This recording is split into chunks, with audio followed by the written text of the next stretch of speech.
कढईमध्ये पाणी गरम करून घ्यायचं आहे। गरम करून घ्यायचं म्हणजे पाणी उकळलेलं पाहिजे। आज आपण शिल्लक राहिलेल्या पिठापासून एक चविष्ट लहान मुलांसाठी रेसिपी बनवणार आहोत, जी की तुम्ही बाहेर जाऊन खूप महागडी रेसिपी खाता आणि तेवढी ती हायजेनिक फ्री नसते। सो आज आपण घरच्या घरी हायजेनिक फ्री रेसिपी फक्त मळलेल्या गव्हाच्या पिठापासून बनवणार आहोत। चला तर मग जास्त वेळ न घेता आजच्या रेसिपीला सुरुवात करूया। सगळ्यात पहिल्यांदा इथे आपल्याला गव्हाचं मळलेलं पीठ घ्यायचं आहे, जे चपाती करून आपल्याकडे शिल्लक राहिलेलं असतं ते घ्यायचं आहे। आणि जर तुमच्याकडे शिल्लक राहिलं नसेल गव्हाचं पीठ तर तुम्ही अशा प्रकारे ही रेसिपी करण्यासाठी गव्हाचं पीठ मळून घेऊ शकता। सो अशा प्रकारे आता हे आपण पीठ घेतलेलं आहे। याच्यानंतर या पिठासाठी आपल्याला तेल आणि मीठ चवीनुसार घ्यायचं आहे। तेल 1 चमचा आणि मीठ चवीनुसार ते मिक्स करायचं आणि त्या तेलामध्ये आपल्याला हे पीठ जे आहे ते मिक्स करून घ्यायचं आहे। जर तुमच्याकडे चपातीच्या पिठामध्ये मीठ घालत असेल तर तुम्हाला ही प्रोसिजर करावी लागणार नाही, आणि जर तुमच्याकडे चपातीच्या पिठामध्ये मीठ नसेल तर तुम्हाला ही प्रोसिजर करावी लागेल, जेणेकरून या पिठाला छान असं मीठ मिळेल आणि तेल मिळेल। सो अशा प्रकारे आता आपले हे पीठ मळून झालेलं आहे। तुम्ही इथे बटर किंवा तुपाचा वापर केला तरीही चालेल। सो हे पीठ मळून झालेलं आहे। याच्यानंतर आपल्याला या पिठाचे गोळे तयार करून घ्यायचे आहेत। हे गोळे तुम्ही मीडियम साईजचे करू शकता, लहान मोठे सुद्धा करू शकता। तुम्हाला जसं आवडत असेल त्या प्रकारे तुम्ही हे गोळे तयार करून घ्या। आता इथे जे आपण 1 वाटी पीठ घेतलं होतं त्या 1 वाटी पिठाचे आपल्याला इथे 4 गोळे तयार झालेले आहेत। जर तुम्ही याच्यापेक्षा छोटे केले तर तुमचे 5 ते 6 गोळे तयार होतात। याच्यानंतर त्यातला एक गोळा घ्यायचा आहे आणि त्याला गव्हाचं कोरडं पीठ लावायचं आहे आणि ते अशा प्रकारे आपल्याला लाटून घ्यायचं आहे।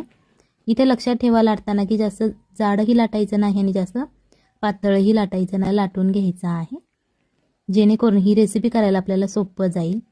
जे आपण पीठ लावून घेतलं होतं ते सगळ्या बाजूने चोळून घ्यायचं आहे। अशा प्रकारे जे आपले गोळे शिल्लक राहिलेले आहेत त्या गोळ्यांचे सुद्धा अशा प्रकारे आपण पोळ्या लाटून घेणार आहोत। तुम्ही याच्यापेक्षा साईज छोटी केली तरीही चालेल किंवा मोठ्या साईजचं केलं तरीही चालेल। याच्यानंतर इथे आपल्याला एक कढई घ्यायची आहे।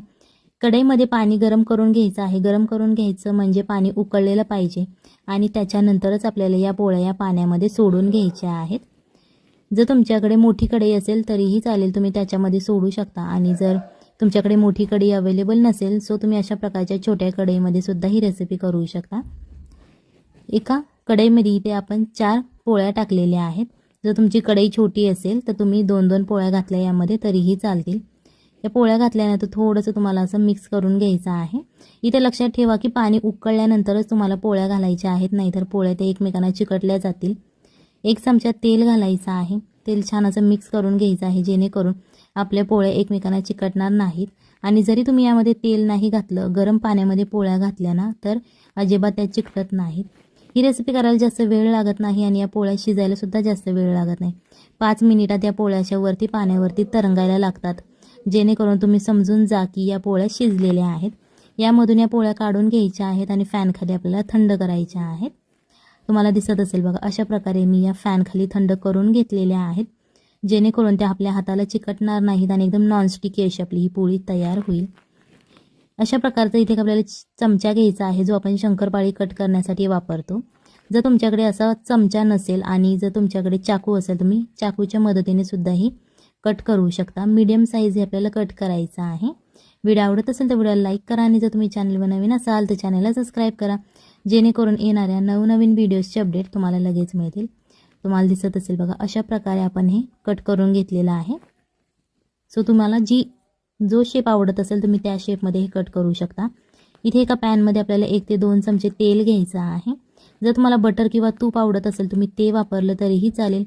अर्धा चमचा जिरे घालायचे आणि अर्धा चमचा मोहरी घालायची। हे दोन्ही छान असं तेलामध्ये तडतडून द्यायचं आहे, जेणेकरून मोहरी आणि जिऱ्याची फोडणी छान अशी तयार होईल।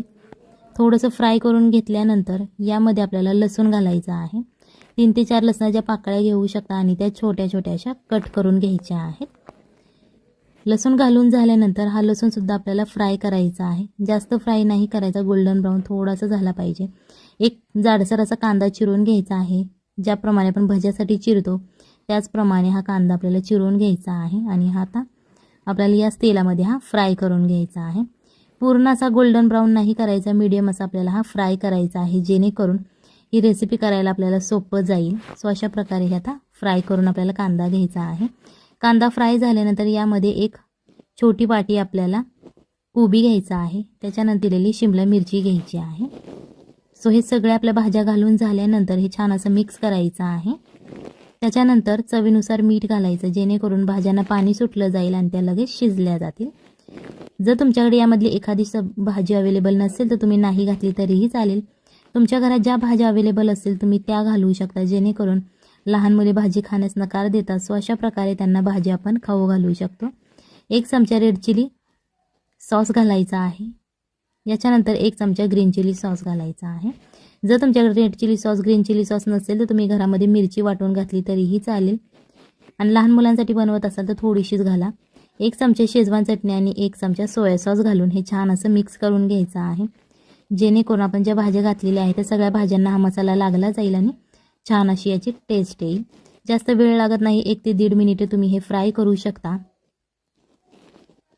हे तुम्ही हाय फ्लेमवरती किंवा लो किंवा मीडियम फ्लेमवरती फ्राय केलं तरीही चालेल, काहीच प्रॉब्लेम नाही. फक्त छान असा मसाला या भाज्यांमध्ये मिक्स झाला पाहिजे आणि थोडासा मसाला शिजला पाहिजे. याच्यानंतर आपण जे नूडल्स तयार केलेले आहेत ते नूडल्स याच्यामध्ये घालून घ्यायचे आहेत. हे नूडल्स कट करताना जर तुमच्या हाताला किंवा प्लेटला चिकटत असेल तर थोडंसं असं जे कोरडं पीठ आहे आपलं गव्हाचं ते तुम्ही त्याच्यावरती भुरभरू शकता. आणि हे आपल्याला आता मिक्स करून घ्यायचं आहे. जास्त वेळ लागत नाही. तुम्ही जेव्हा घरात पाहुणे येतात तेव्हा ही अशी रेसिपी इंटरेस्टिंग बनवू शकता. सो ही रेसिपी नक्की घरी ट्राय करा, आपल्या फॅमिलीला खाऊ घाला आणि मग मला कमेंटमध्ये सांगा कशी झाली होती.